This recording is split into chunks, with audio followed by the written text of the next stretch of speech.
अशोक खराची आता बंद झाली वळवळ, कारण मार्केटमध्ये आलेत नरहरी झिरवळ। काल राज्याचं अर्थसंकल्पीय अधिवेशन संपलं, सगळे नेते आपापल्या घरी गेले आणि रात्री अचानक एक व्हिडिओ सोशल मीडियावरती तुफान व्हायरल झाला। त्या व्हिडिओमध्ये एक ट्रान्सजेंडर व्यक्ती आणि महाराष्ट्र राज्याचे एक कॅबिनेट मंत्री जे आदिवासी समाजाचं नेतृत्व करतात, ज्यांच्याकडे अन्न व औषध प्रशासनासारखी महत्त्वाची जबाबदारी आहे, ते त्यांच्या शासकीय निवासस्थानी अश्लील चाळे करताना दिसले आणि राजकारणामध्ये अजून एक वादळ आल्याची कुणकुण लागली। पण हा व्हिडिओ नक्की आला कुठून? व्हिडिओमध्ये असलेला हा ट्रान्सजेंडर पवन यादव नक्की आहे कोण? त्याचा क्रिमिनल बॅकग्राऊंड काय सांगतं? आणि राष्ट्रवादीच्या अजून एका नेत्याचा गेम नक्की कुणी वाजवलाय जाणून घेणार आहे आजच्या व्हिडिओमध्ये। नमस्कार, मी शुभम गोरे आणि तुम्ही पाहताय लगाव बत्ती। अशोक खराचं प्रकरण बाहेर येऊन त्याचे व्हिडिओज व्हायरल होऊन अजून आठवडा पण झाला नसेल, तोवर राष्ट्रवादी अजित पवार गटाचे मंत्री नरहरी झिरवळ यांचा व्हिडिओ बुधवारी संध्याकाळी म्हणजेच अधिवेशनाच्या शेवटच्या दिवशी अचानक व्हायरल झाला। या व्हिडिओमध्ये मंत्री नरहरी झिरवळ यांच्यासारखी दिसणारी एक व्यक्ती एका खोलीमध्ये बिछाण्यावर पडलेली दिसते, तर बेडच्या शेजारी खाण्याचे पदार्थ आणि मद्याच्या बाटल्या स्पष्टपणे दिसतात आणि त्यांच्या शेजारी एक ट्रान्सजेंडर व्यक्ती आहे जिचं नाव आहे पवन यादव। सध्या जी काही प्राथमिक माहिती या व्हिडिओबद्दलची समोर येते ती अशी आहे की हा व्हिडिओ मंत्र्यांच्या शासकीय निवासस्थानातील किंवा विश्रामगृहातीलच आहे। हा व्हिडिओ आत्ताचा नसून सुमारे 7 महिन्यांपूर्वीचा असल्याचा दावा केला जातोय। पण आता प्रश्न असा आहे की 7 महिने हा व्हिडिओ कोणाकडे होता आणि तो आत्ताच का बाहेर काढण्यात आला?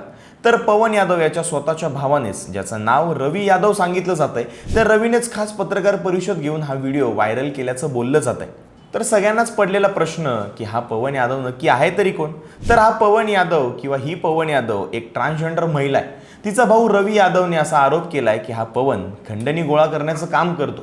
पवन यादववरती मुंबईतल्या कुरार पोलीस ठाण्यामध्ये दमदाटी आणि खंडणीचे गुन्हे आधीच दाखल आहेत, त्यामुळे एका गुन्हेगारी पार्श्वभूमी असलेल्या व्यक्तीची राज्याच्या मंत्र्यांच्या बेडरूम पर्यंत एंट्री होते। याचा हे अर्थ की हे प्रकरण किती खोलामध्ये गेलं याचा संशय आल्यावाचून राहत नाही। आता या व्हिडिओमध्ये खरंच नरहरी झिरवळ आहेत का, की हा व्हिडिओ AI किंवा डीफेक बनवला गेलाय आणि यामागे मोठं हनी ट्रॅप किंवा ब्लॅकमेलिंगचं रॅकेट आहे का, याचा आता पोलीस शोध घेतात। व्हिडिओ व्हायरल झाल्यापासून झिरवळ आउट ऑफ कनेक्शन आहेत, त्यामुळे ते त्यांच्यावरती काही बोलणार नाहीत तोपर्यंत हे मुद्दे क्लिअर होणार नाहीत। दरम्यान व्हिडिओ व्हायरल झाल्यानंतर लगेचच काँग्रेसचे प्रदेशाध्यक्ष हर्षवर्धन सपकाळ यांनी झिरवळ यांच्या हकालपट्टीची मागणी केली। त्यांच्या मते एक जबाबदार लोकप्रतिनिधी ज्याच्यावरती जनतेचा विश्वास आहे त्याने किमान नैतिकतेची चौकट पाळायला हवी होती। शासकीय निवासस्थानं ही जनतेच्या कामासाठी असतात। करदात्यांच्या पैशातून तिथे मद्यप्राशन किंवा अश्लील चाळे करणं हा जनतेचा अपमान करण्यासारखं आहे।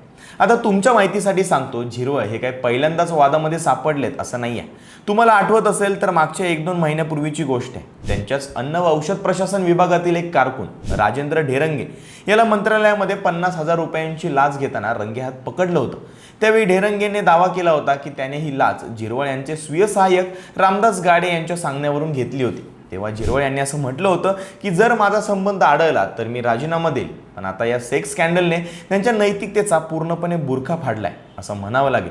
अशोक खराच्या प्रकरणाने ऑलरेडी महाराष्ट्रामध्ये एवढं वादळ आलं असताना झिरवळ यांनी परत बाजी मारली, त्यामुळे सध्या अजित पवार यांच्या राष्ट्रवादी काँग्रेससाठीचा काळ हा सोपा नाही असं बोललं जात आहे। कारण नाशिकच्या भोंदू अशोक खरात प्रकरणामध्ये रुपाली चाकणकर यांचे खरात सोबतचे पाद्यपूजा करतानाचे फोटो व्हायरल झाले होते, त्यामुळे त्यांना महिला आयोगाच्या अध्यक्षपदाचा राजीनामा द्यावा लागला होता। आणि आता झिरवळ यांच्या या प्रकरणाने पक्षाची उरली सुरली प्रतिमा सुद्धा धोक्यात आले, कारण झिरवळ हे अजितदादांचे अत्यंत विश्वासू मानले जायचे। आणि या सगळ्यामध्ये विशेष असं की अजित पवार यांच्या निधनानंतर पक्षात विलिनीकरणाची चर्चा सुरू असतानाच हे बॉम्ब फुटताना दिसतात, त्यामुळे याच्या मागे सुद्धा काही राजकीय कट असण्याची शक्यता नाकारता येत नाही। त्यामुळे धनंजय मुंडे आणि माणिकराव कोकाटे यांच्यानंतर वादात अडकून मंत्रिपद गमावे लागणारे झिरवळ हे तिसरे मंत्री ठरतात का, हे पाहावं लागणार आहे। झिरवळ यांच्याबद्दल थोडक्यात सांगायचं झालं तर एकेकाळी बिगारी काम करणारा माणूस तहसील कार्यालयातील लिपिक पदाची नोकरी सोडून राजकारणामध्ये आला, सरपंच, आमदार आणि नंतर थेट मंत्री बनला। आदिवासींच्या आरक्षणासाठी मंत्रालयाच्या 3ऱ्या मजल्यावरून जाळीवरती उडी मारणारे झिरवळ ही त्यांची एक लढाऊ ओळख होती।